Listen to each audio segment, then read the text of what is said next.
Okay, we are in the middle of page. Yeah, the mimer began on Nun days, and this is Nun days.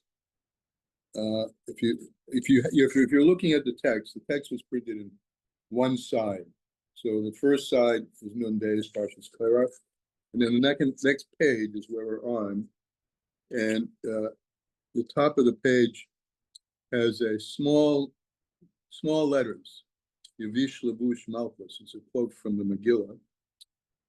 And if you got that place, first of all, let's make sure you're on the right page. I circled it with a number 2 on my. I don't know if that came through on the. I don't know if that's what you have in front of you. So let me ask you. Someone take yourself off mute and let me know. Are you on the right page?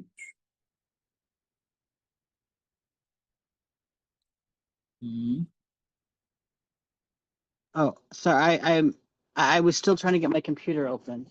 I'm going to join with my computer so I can hear better anyway. That's okay. Elisa, I'm going to hang up with my phone. And now, I'm sorry, I just stepped in the door and I couldn't respond. Okay, I'm trying to leave the phone meeting. Oh, there we go. Okay.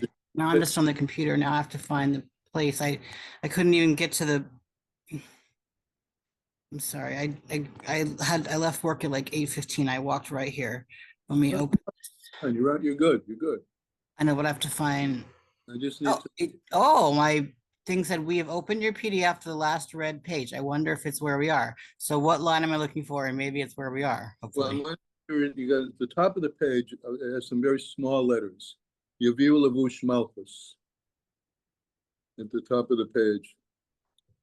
And yes, okay, I see the top of the page. Okay. Okay, Elisa, are you on the page? You come off mute and tell me. And I see a number 2. Elisa's number. I'm sorry. Right now, I actually have myself muted. We're having a late supper, so I'm listening, and then I'll catch up on the page once we're able to. Okay, fine. Okay, thank you.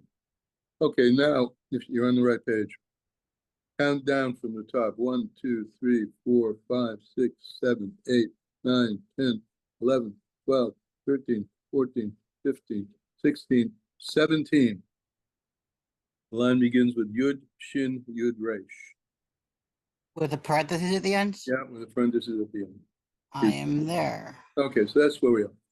Excellent, okay. Thank you. But whoever's listening, maybe Elisa, you have dinner guests who are listening. That would be nice. The fundamental concept here of this mimer is the understanding of Or Makif, the all-encompassing light, and Or Mamale, the penetrating light. Or actually, let's translate it literally. Or Mamale, the light which fills.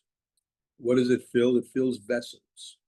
Lights in vessels. So it's a basic Kabbalistic construct to indicate matter and energy. I mean, I'm now taking it down to the, physical, metaphorical level.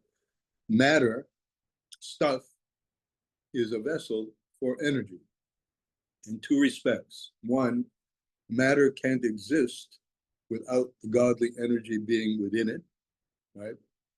And that level, that godliness is in everything, or as we say, ein od milvado, there is nothing besides him, though we experience a myriad, in fact, an infinite number of things that appear to be beside him, is because the energy which is in it is not visible.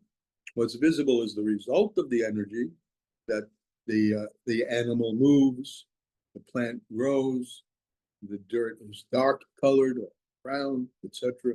The attributes of things are what we see, but their very existence is dependent on there being a godly energy within it. And there are 2 kinds of godly energy. Godly energy, which, as I started to say, fills the vessel, mamale kol almin, or mamale, and the nature of that And the result of that is the difference between things, that a piece of dirt looks like and behaves differently than a plant, and a plant different than an animal. And these are all just categories of things. And of course, within things, we have in dirt, we have loam, brownish, nice, dark, that gives rise, that is good for plants. We have pieces of silver in the dirt. We have pieces of gold in the dirt. And in the dirt, we also have the root of the vegetative kingdom, the source of the energy that's going to sprout, as we call Mother Earth, right? And it can go up the ladder. And when you're in a ladder, meaning bottom to top or top to bottom, a vertical construct, you're talking about the Or Mamale. So in simple terms, 4 simple terms: the inanimate, right, the dirt; the vegetative, the plant; the animal kingdom, the highest; and then Adam, the human, right? And we are a participant in all of those 4 levels. So now we move to another concept in Or Mamale. The other concept that I want to bring onto the table before we really start is that Nasa Odem B'Tzalmeinu. We have, God says, let us make man in his image, in our image. Where you see plurality, which seems to be a contradiction to God, who is Hashem Echad, one, you're seeing, when you see plurality, you're seeing the Or Mamale, the light which fills all things, and the characteristic of that light is that it's responsible for the differences, the differentiation and the differences of things. And another, when he says we let us make man in his image, this implies that God himself, from a particular point of view, from the point of view of how he diffuses and brings forth from himself multiplicity, he also has this structure of different ways of behaving, different ways of enlivening, and we call those things the 10 Sephiros, the 10 shining ones, shining bright Russian sapphire. And that, as the Alter Rebbe brings in the Mimer on Sfiras HaOyim, doesn't just means to count, it also means to shine. All right, that's a skinny, so to speak, on Or Mamale. And then there's another Or, the Or which I mentioned in passing at the beginning, the Or which is the equalizer. Everything that exists in creation is equally in a state of existence and equally in a state of some kind of, quote, enlivenment. The differentiation is the Mamale, the driver for that state of that it just exists and that it just is in a state of having some kind of visibility and perception is from the Or Hasoyer, the Or, which is called surrounding all worlds or encompassing all worlds. So that Or, now this corresponds to, if the Or HaMamale corresponds to the 4 worlds, right? And those 4 worlds correspond to 4 levels in a person, 4 general levels. There's the Nefesh, the lowest level of the soul. There's the Ruach, which is the higher, it's called the breath or the spirit of the soul. There's the Neshama of the Neshama. And there's then there's the Chai and Yechida. The 2 are put together because they're the Or Makif. So there's an all-encompassing light which encompasses all of Hashem equally. And that's where we can really say Hashem Echad. That level of Hashem, which is the Or the Or Makif, the surrounding light, is present equally in everything. The differentiation is responsible for the differences in each thing. So you could take any object and any state of your being, and you have to have, in order for that you to have existence, you have to have the Or, which is the surrounding light, the Makif, and in order for your existence to be different from someone else's, a different existence, you have to have the Or Mamale. So that's basically where we came from. Before we jump into this, Any questions on that?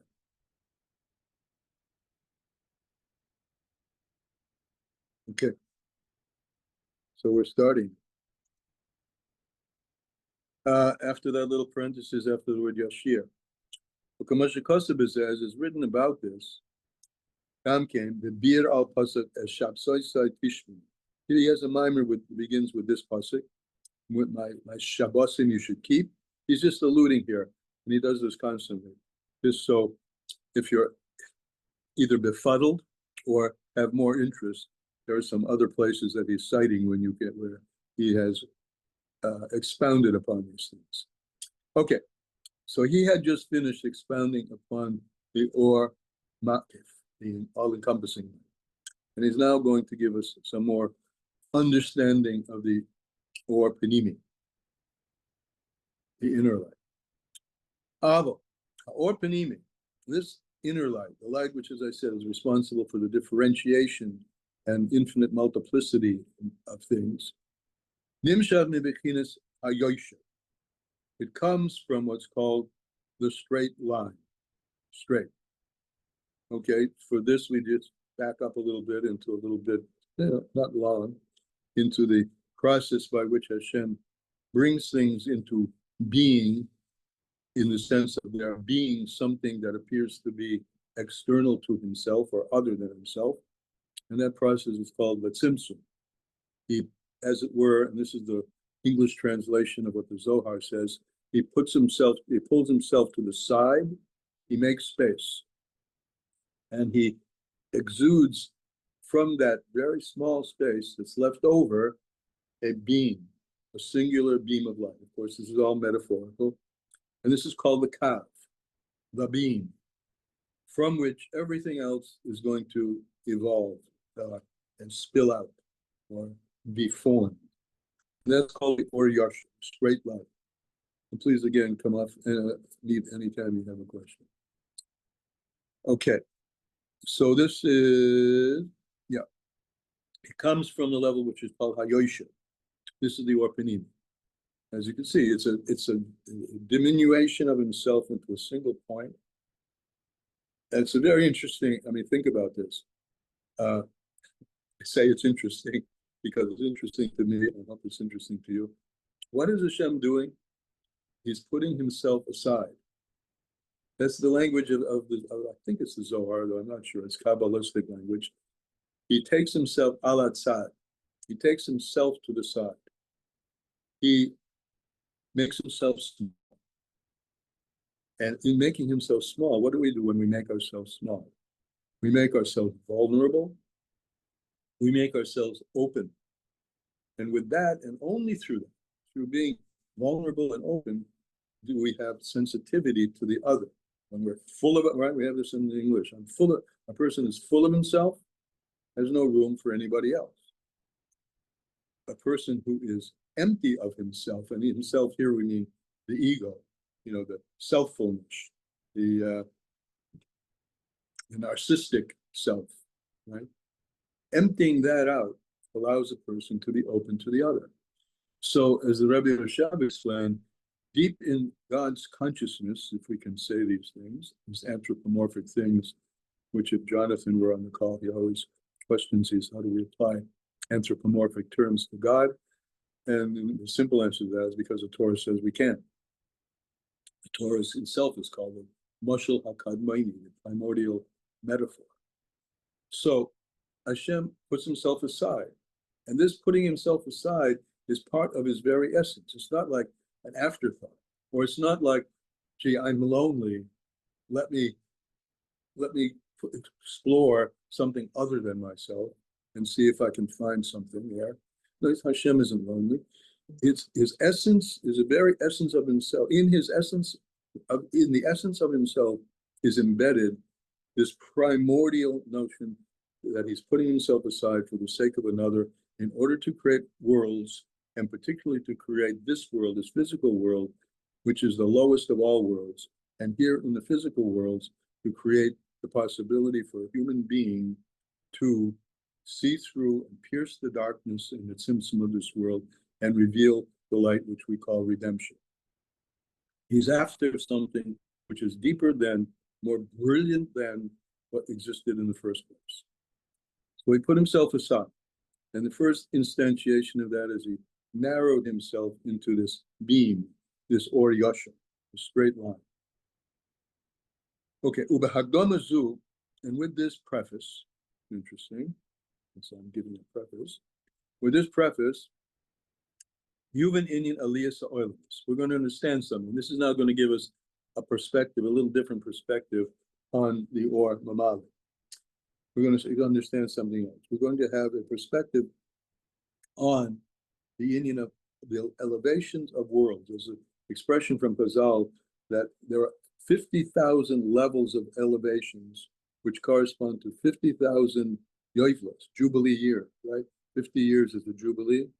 And there are 50,000 of those.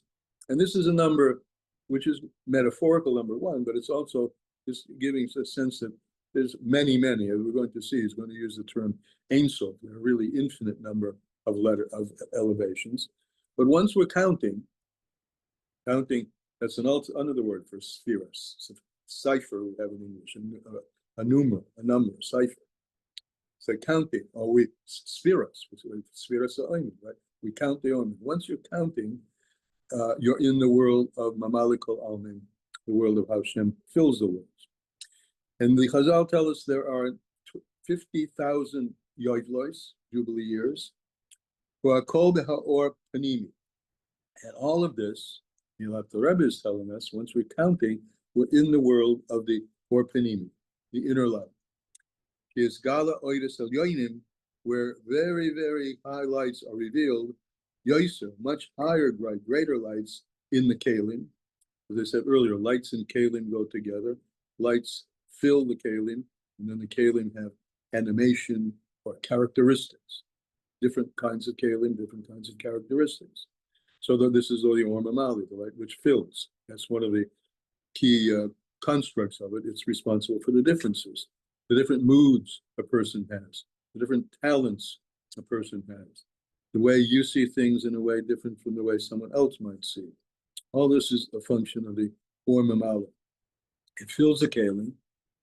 Al Yedei Aliyas B'Hizdachachus HaKalim, through elevating. Now we're talking about 50,000 levels of Aliyas going up, and up.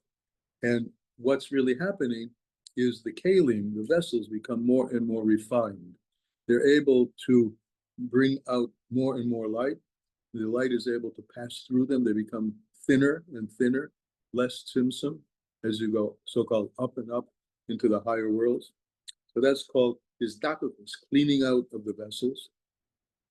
Tamei Gan Eden, let's look at Gan Eden, the Garden of Eden. And we're going to look at the Gan Eden HaTachton. We know that there is Gan Eden HaTachton, Gan Eden HaElyon, and there are infinite numbers of levels of Gan Eden. So if you look at the lowest levels of Gan Eden, which is this, purely spiritual world, it's a vessel for the revelation of the Or and the Ziv and the Ray, Me'ein Sof Baruch Hu, from the infinite. So there's two things in this lurking here. It's from the Ein Sof.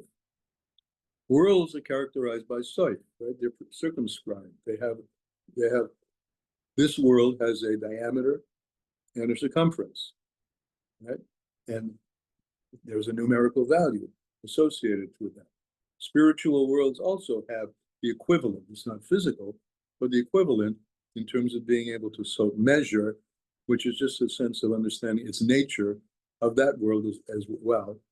And that's one thing. And that light, remember, is coming from the Ein Sof Baruch Hu. It's not a different light. It's a different quality of it, but it's not a different light, because ain't od milvado, because there is nothing besides him. No matter how finite and how small, back to what I said at the beginning, anything, no matter how finite and small, owes its very existence to the presence of the infinite light within. The Gan Eden HaElyon, so we have Gan Eden HaTachton, the lower level of Gan Eden, and we have the upper level of Gan Eden. So the upper level of Gan Eden, Ukalila Gili or the Tainug God. That's a world where there's a revelation and a pleasure of light which is greater. V'naila Yosa, and much higher, so to speak. The Ein Shir, without limit. It's higher without any limit, without any measure. It's incomparable. Ela or Shibagan in the top one, to the light which is in the lower Gan. In Ikasiv, it's written, Idur Rab is a section of the Zohar. On the pasuk, it says, "V'yinachehu began," right? That Hashem put this human being into the garden, and He put him there, la'avda ulasham, to work it and to guard it. Gan Eden, Pirush. Shagia, Gan Eden, this Gan Eden that the human being was put in at the beginning of the creation of the human being. Shehu ata etzleinu kabbalah star. Now this Gan Eden existed on planet Earth, right? As we're going to see through the chet of the Eitz Hadas, that level of revelation that we call Gan Eden removed itself from the physical, but it was there in the physical world. Now, only when our neshama leaves our body do we have the experience that Adam Arishon and Chava had for a moment in this physical world. They experienced that. So, Gan Eden Shehu Ato Etzleinu, now the Gan Eden that's by us, what is it? It's Kabbalah Schar al Mitzvahs. It's the level of revelation of that we experience as a result of fulfilling the mitzvahs. Then, in those days, when man was first created, and not for long, was Etzel Adam Arishon, that Gan Eden by Adam Arishon, the first man, was a bechina of makam. It was actually had physical place, and it was a place of avoda, right? And he was put in Gan Eden la'avda l'shamra. He was put in that garden to work it and to guard it. That's a metaphor which is, what's the word? Not parent. It's always there. This is what we're doing now as well. We're here in this world. We don't experience it as Gan Eden. As I said, our experience of Gan Eden is the Gan Eden after the soul leaves the body. But we're put in this world for the same reason. La'avda l'shamra, to work it. What's it working? To pierce the darkness and bring out the light. And shamra, and to be very careful and guard it. Shomer mitzvahs, right? Someone is shomer mitzvahs. What's it mean? When we say he's keeping the mitzvahs. No, yes, but he's careful. He's looking at it. He's watching it like a watchman guards the night. So that's the experience, and Gan Eden that the Adam Rishon had. But the Gan Eden shehu ater esleinu kabbalah schar, the Gan Eden which is now for us a receiving of reward on the mitzvahs. By Oz, there it was Etzel Adam Rishon. By Adam Rishon, it was bechinas makom. It was a place of his avodah. Just like this physical world is for us now. Yeah, the Kabbalah Schar and the receiving of the reward, right? His Gan Eden for him was what he was working in, and so his Gan Eden, what we call a higher level, was higher than the Gan Eden that was present in those moments. So we have levels, okay? And what he's bringing this out. I mean, there are many ways that he brings out the Alter Rebbe and all the Rebbeim levels, but this is the one he chooses for us, and it's quite interesting that to know we have this. We're Adam. We're the human being, and we're particularly the Jewish human being who has inherited this ability and responsibility, capability and responsibility to avda ulashama, to work the earth and to guard it, and then to receive Gan Eden. His Gan Eden was that Gan Eden that we're going to experience in the future is the Gan Eden that existed then on planet Earth. So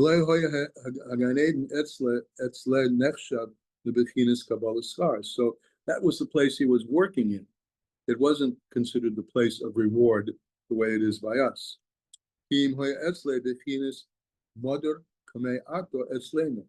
That Gan Eden that he was working in, and which will be a reward for us, was the place that he was doing his service in Olam Hazeh. In other words, there was that state of being, there was an open revelation of godliness.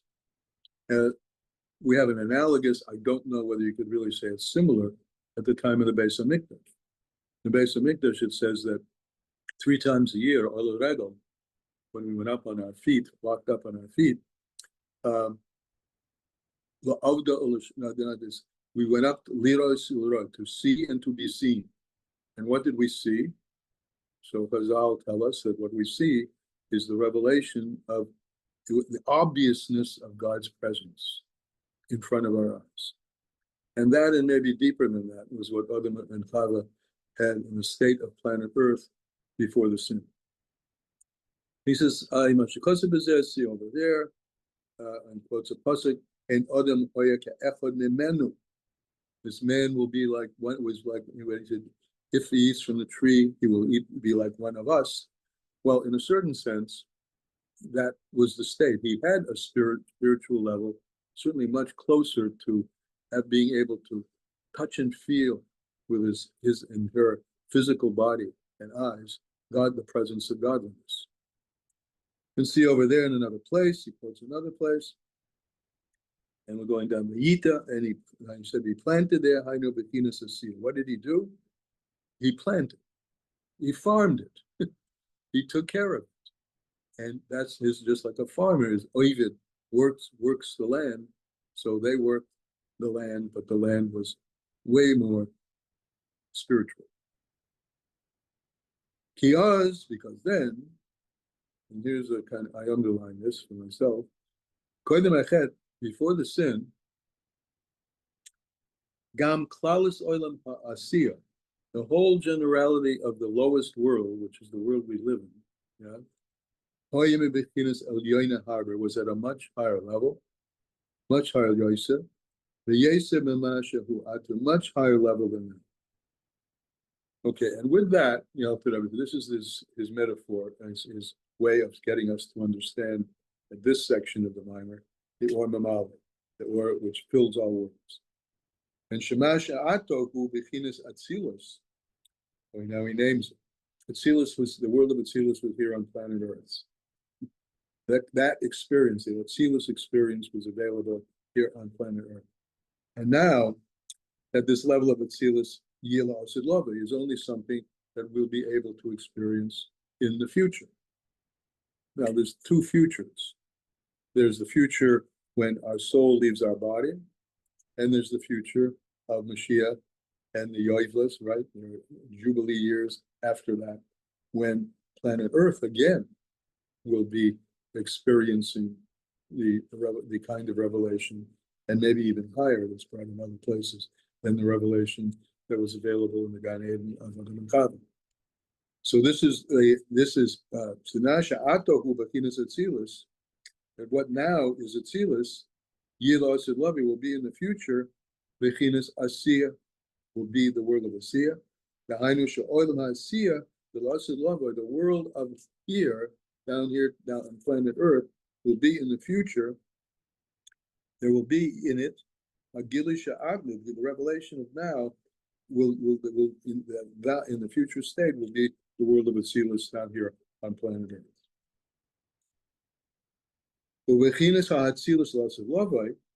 That Atzilus now. So what's going to be with Atzilus, right, in the future? If the revelation of Atzilus is down here now on planet Earth, what's with the world of Atzilus? It itself will be much higher in case. So all of this is right. Is all. I hope we're getting it. All talking in above and below, higher and lower. That's a vertical structure. That's the structure of the Or Mamale. You can think of this in terms of human things. There's the activity that you do with your fingers. You tear open a bag, right? Open a bag of pretzels or a coffee, turn the cup, right? There's that level of doing, right, which is with my hands. And then there's another level of doing, which is with, say, let's say, with the hand, but much more thoughtful, let's say, playing the piano, right?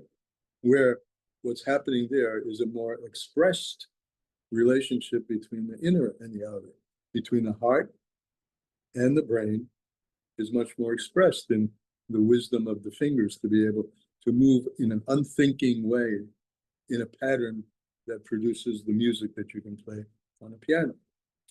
And then there's the deeper part, the heart itself. And I am speaking about the physical heart, but there's a faculty of the physical heart, which the Kabbalists say is associated with the faculty of Bina, the left side of the brain. You know, the Zohar says, Bina liba. Bina is the heart. Uba halev mevin. And it brings the heart to understand. There's an understanding of the heart, which is deeper than the understanding of intellect. And in the whole section of Tanya and Shariyat and V'Amunah, he brings this out rather beautifully and with many examples, that's the wisdom, the understanding of the heart beyond rationality, the super rational quality is the source of Amunah. And so just giving some examples of the notion of levels as it applies to us. And back to the remarks I made at the beginning that we're made in God's image. So he has, if you could say such a thing, these levels as well. And therefore, and since he is infinite, these levels are infinite. And by the way, so are they also in us, because ultimately our soul is a part of God himself. So our soul is bathed in and has a connection to the infinity of God himself. But when we're talking levels in that infinity, we're talking Amali Kalam. Levels higher and higher in case. Is Galu Orders and Yonis. Orders Gedolim. What makes the levels different? The fact that there are higher, deeper levels of light being revealed. Bigger lights. Orders Gedolim. Orders Gedolim. Yosef, much bigger lights revealed in the kalim, in the vessels. Remember, lights in vessels, electricity in a light bulb. There's no light without the bulb, but there's no light without the electricity either. Okay, those two go together. Light and energy, light and kalim. But there are kalim and there are kalim. You know, back to our piano. The dexterity and the intelligence that goes into playing the piano is a much higher level of light in the vessel than simply the opening the coffee container, assuming your coffee's in a jar. However, I think you got it. I hope you got it. Remember, take yourself off mute if you're not getting it. Okay. So levels is Mamali Kalalmi. Levels is the or Mamali. We're skipping these little letters after the parentheses. Rozehu akol gili oides penim. Everything we've just talked about is the level of what we call lights in vessels. She is gala yoser ad enkes, which are more revealed, less revealed, but more revealed, infinitely more and more revealed as you go deeper and deeper or higher and higher. And then either of those words, deeper or higher, describes the Ormamal, the light which fills everything. Ad enkes, and it's infinite. He says there are 2,000 Yoivles, jubilees, excuse me, nun aloif and 50,000, but that's just a metaphor for many. Abel Lagabi or Makif. Okay. Now, in relation now to the or Makif, turning the subject now to the all-encompassing light, Shalamayla Mehakam, which is higher than the beam. Higher means deeper than. The level of or Makif comes from a deeper level in Hashem than the or Mamali. The Mamali is more external. We can see it in ourselves.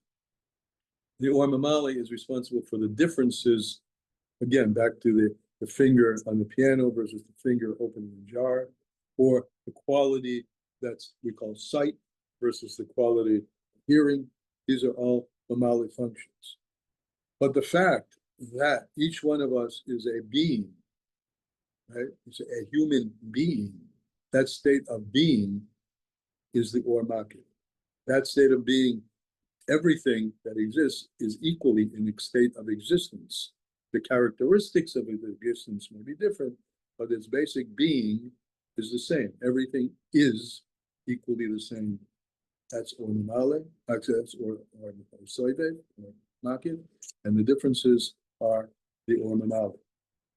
Avalagabi Ormamale, this in relation to the Ormamale, you have the Or Soive, which is Lamaila Mehakav, deeper than the Kav. Remember, the Kav is the proximate source of all the Mamali energy that's going to come. He moves himself to the side, that's already a Simson. That's already a beginning of the Or Mamali. But his allness never goes away.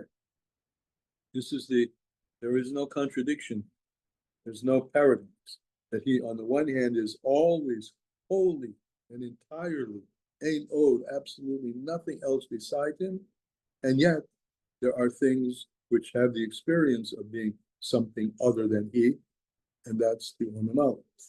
But the Or Soive, is the L'mayla min hakav. It's deeper than. It's deeper in God's consciousness than the Or Mamali. Even though it's interesting. The first of his thoughts, conscious thoughts, is to create the Or Mamali, to create creation. The Techila Olabit of Sinai. At the outset, the Techila, this is quoting Chazal from somewhere. Olabit of Sinai. It rose up in his mind, livra, to create. That's primordial and primal that he's going to create. So from this perspective, the Or Mamali is the more important thing. And the Or Soive is just the way it comes into being. Or you could reverse it and say, the Or Soive is the most important thing because without that, there couldn't be any Or Mamali. Right? You could look at it two ways, and that's the way we look at it. It's hard for us to carry both of those perspectives at the same time, but he does. He carries them both at the same time, and the primal drive, if you could say such a thing about him, is the Or Mamali. That there should be a world, and there should be us in it, and that we should be doing the avodah that he has given us to transform this world into a Gan Eden. So the light above that is called the Or Mamali. Above the Or Makif is the light above the Or Mamali is the Or Makif, which is higher than, preceding, more primordial, if you will, than the Kav. A Makif Mereshe Adam Kadma. And this light, here's an interesting metaphor. You have the Or Mamali, right? This pillar. We embody that, right? We are upright beings. We are models of the Or Mamali. The refined light up here in the head, the gross light more in the toes and the fingertips, right? So we embody that. That's another way of looking at Nasa Odem B'Tzalmein. He is the origin of that structure, right? But there's a level of himself, as there is in ourself, which transcends those particularities. It's higher than the Kav, talking about him. It's higher than the Kav, which surrounds from Reish, the head of Adam Kadma Adragma. There's a light of the energetic of godliness himself, which brings things into being and makes them extant and keeps them extant. And that light encompasses all of us, each and every one of us, and everything, each and every individual thing. And it's part and parcel of who he is when we speak of him as being nothing else beside him. So this light encompasses the Or Soivev encompasses the Or Panimi. You have the stick surrounded by the great circle. That's the big visualization of this thing. And it encompasses the person from the Roish, from the head of Adam Kadma, from the top of the primordial man, Ad Ragle Ha'asiyah, down to the feet, which is the dirt in the world of this physical world of Asiyah. And it encompasses, this Or Makif encompasses all of it equally. The Shum Ein Shinui Klal, from when we're talking and thinking about the Or Makif, change has no place. Was, is, and will be, right? Yud Haveh. The way it's grammatically taken apart in Tanya, from a pasuk in Iyov, Yud indicates a continual state, and then you have Hey Vav Hey Aveh, continual, always on, always state of being, and therefore no shinui, no change at all. Shehari makif le'atzilus, because this light encompasses Atzilus ve'asiya and the world of Asiya b'hashva achas equally. V'lachein Omer Azal, therefore our sages have said, Yochash achas b'tshuva ma'asim tevim ba'olam hazeh. Right, we're not familiar with this, I think. Greater, more, it really means more beautiful. Yafa. More beautiful is one moment of shuva and ma'asim tevim in this world, b'kol chai olam haba, than all the life of the future worlds. Lashon Rabbi, the future worlds, worlds without end, levels and levels and levels without end. But greater is 1 hour of shuva, because it says shuva elai, right? Return to me. That's an indication of going back to the deepest parts of God and having the revelation and the experience, in some respect, of the or which surrounds it. Shuva elai, return to me, myself, and I, the I who exists deeper than the stratification of the or. So there says the shuva ma'asim, return to me with good deeds, and this shuva is greater than the kol chai olam haba, and all the light of all the levels, no matter how spiritual and delightful they may be. Lashon Rabbi, many, we've talked about this before, infinite numbers of levels in the spiritual worlds. Each world, I guess it's worth saying this because we've heard me say this many times before, each world, the word world, ayin lamed mem, is the root of it, above is hamshacha olam, is concealment. There are levels and levels and levels of concealment. But in all those infinite levels of concealment is the allness which gives being to all of it, equally. Hainu, gam mikol ha'nishim el afim yoygus. So this light, the Mali, is on a whole different level, much higher, meaning at a different level entirely than all the stratifications and levels of the 50,000 years of yoygus. Shehem rak migilei ha'panimi, because those worlds and yoivos are just revelations of the image. Shehu b'kinis ziv ha'ora, it's just, which are just rays and beams. He said, but yud nivra olam haba, with the letter yud, just a point, he created olam haba. Yud, and this is yud, which creates olam haba, like the very first instantiation of the world, is just a point. A tzimtzum, very strong tzimtzum godel. But this level of light, which we call or hasoivev, no thought can grasp it at all, because thinking is by definition discrete, one thought after another. We can grasp it, but this is with Amuna, this is the intelligence of the heart, as opposed to the intelligence of the mind. So we can't grasp it with our mind. You can't grasp the essence of this at all. How can you grasp it?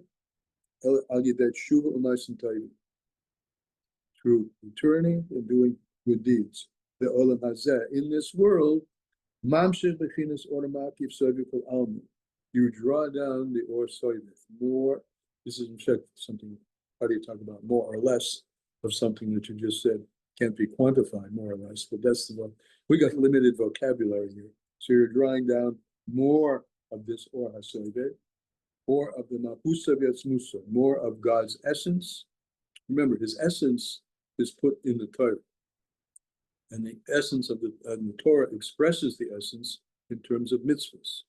And mitzvahs, as the Rebbe told us over and over again, savta v'hiba. Mitzvahs is saveh. Yes, it means to command, but it also means savta v'hiba, to connect. Mitzvahs, which are infinite, are generally all entirely hukim. This is something we learned in last week's parsha, which is hukas. Zeis hukas hatoyv, and of course it deals with the particular mitzvahs around purifying the impurity of death, right?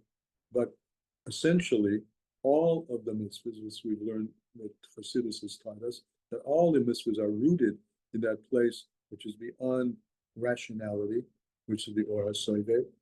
And therefore, it's through doing mitzvahs and attaching yourself to them that you're attaching yourself to that level of Hashem, which is the Or Makif.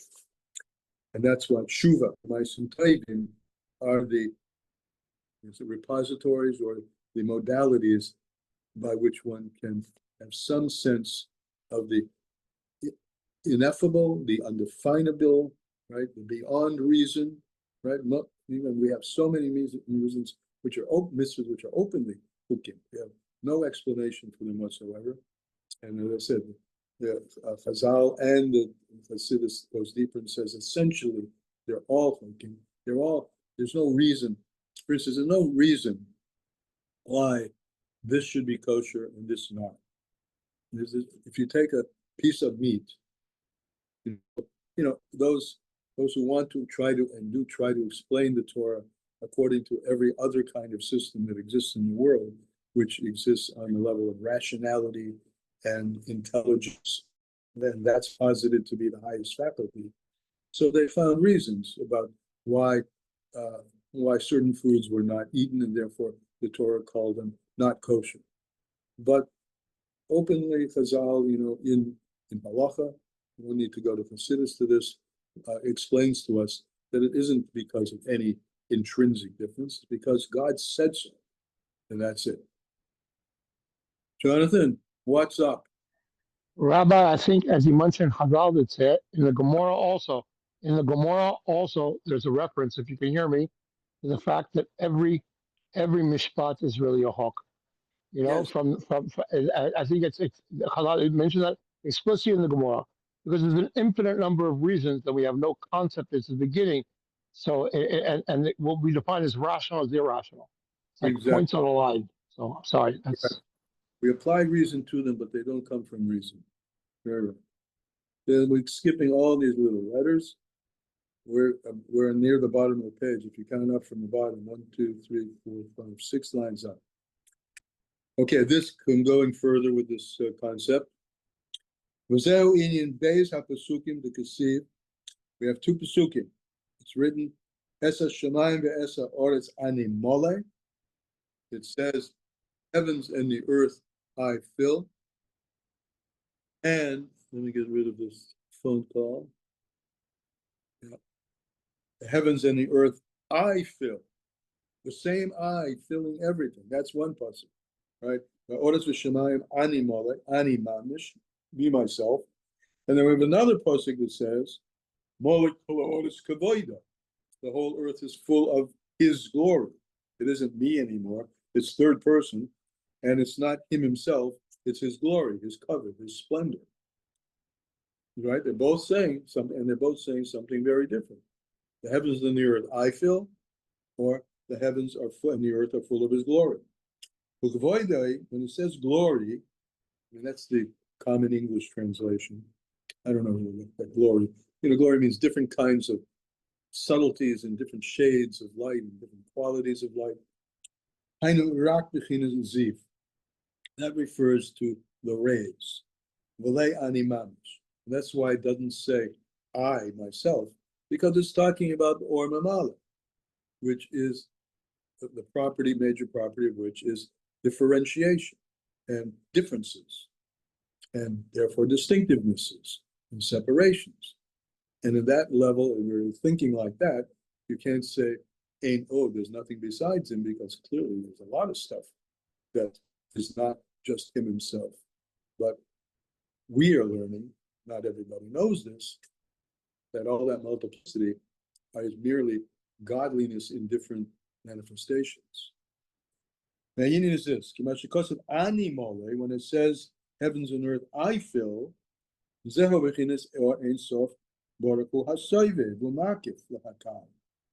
the Or HaSoivet, which this is the kav, the beam, which encompasses that kav from top to bottom, from head to toe. There's no difference, back to my practical, there's no difference in the liveliness of a toe or a head. They're both flesh in an equal state of liveliness. But that equality of their being, that they're equally alive, is a function of the or soivet, and the function of their difference, that the brain has a much more subtle difference, hopefully, than the toe. That's mal. Rabbi, may I ask very quickly, why is the distinction between existence and non-existence? I mean, if it's an animate being and an inanimate object, they're both in existence. What are you So talking about? Wait a minute, hold on, stop. Okay, Stop. okay. Stop, please. Non-existence means that there's no, this is before or deeper than God breathes it into being. And that's the state of the Ein Sof before the Tzimtzum. Nothing exists, Ein Od Milvadim. He is the only existence. That's what I'm calling about the non-existence of anything else. So there's no existence of anything else, Lifnei HaTzimtzum, before the Tzimtzum, there's only him. The existence of things which experience themselves as others is after the Tzimtzum, which is a function of Mamalikum. So there is a state where things have no existence because they're back in the level of non-differentiation, no thingness. Remember, I say this all the time. And why do I say it? Because it finally explained to me as I'm learning this, when we say yesh me'ayin, something from nothing. What we mean is something is all the things, a bunch of things. Nothing is no thingness. It's not nothing. There's no thingness. There's no differentiation. And that's the difference between there being an entity or no entity, existence or no existence. No existence means there's only God. That's the only existence.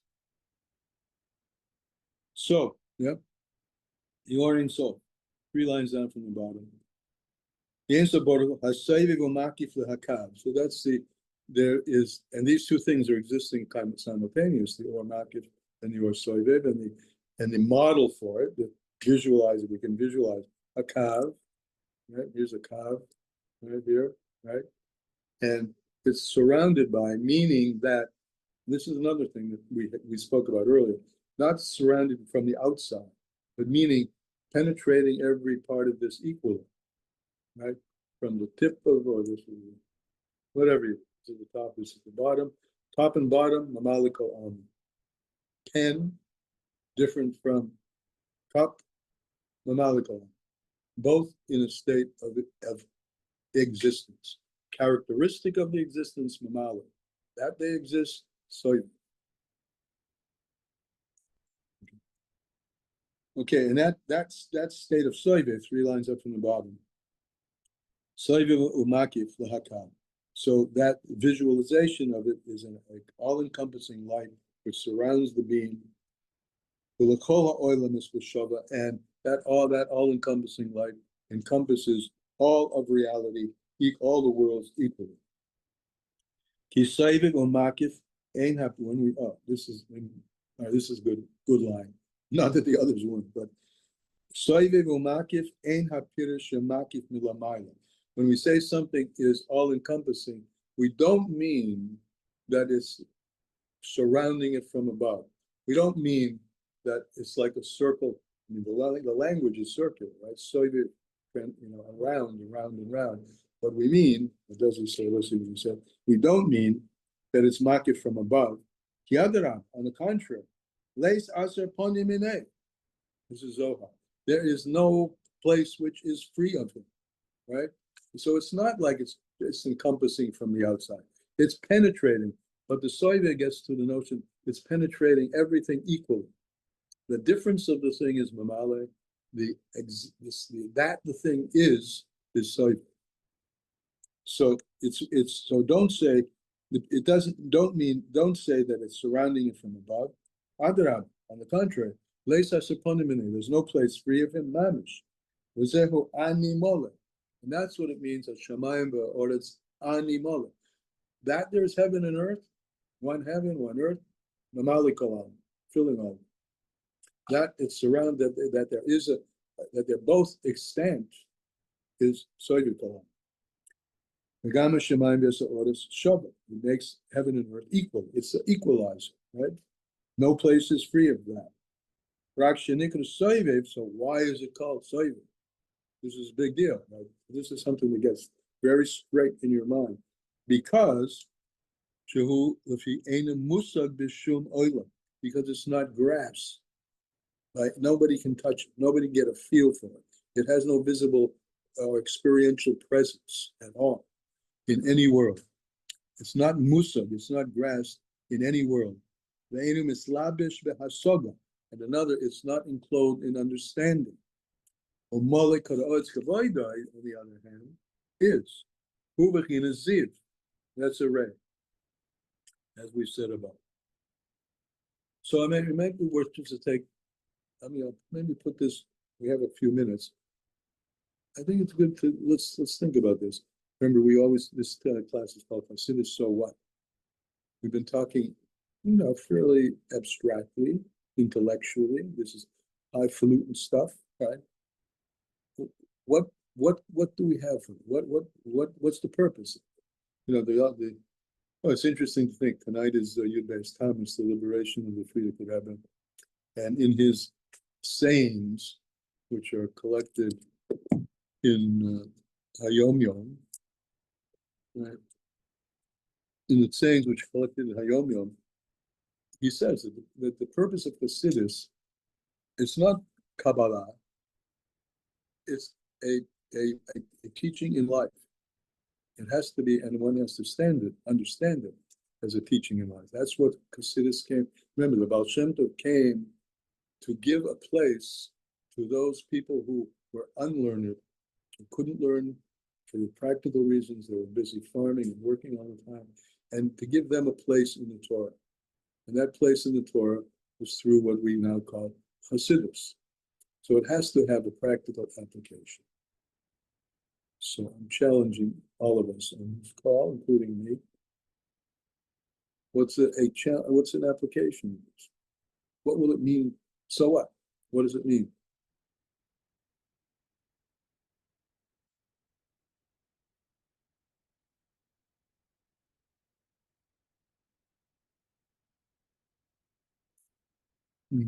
Nobody else.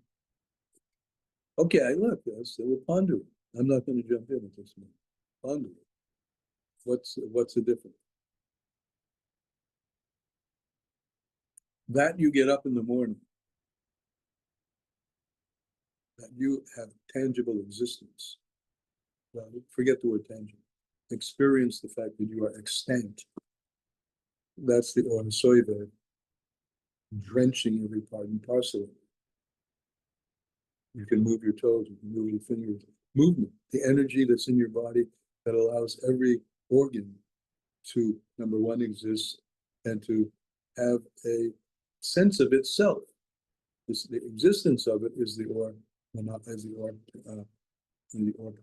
Makif. That it senses itself to have the organ, right? Organs sense. The heart knows how to beat. It doesn't walk. The foot knows how to walk. It doesn't beat. Those are Or Mamalik functions. So that you wake up in the morning as a fully alive being. That's a soivev. It's you. I'm not talking about your body parts or the different functions. That's you. That's me. And that you have to be thankful. That Hashem has deigned, D-E-I-G-N-E-D, deigned, put himself to the side to allow you to exist. And your existence is valuable. Your whole existence is valuable to you. That can be a very energizing thought, at the beginning of the day.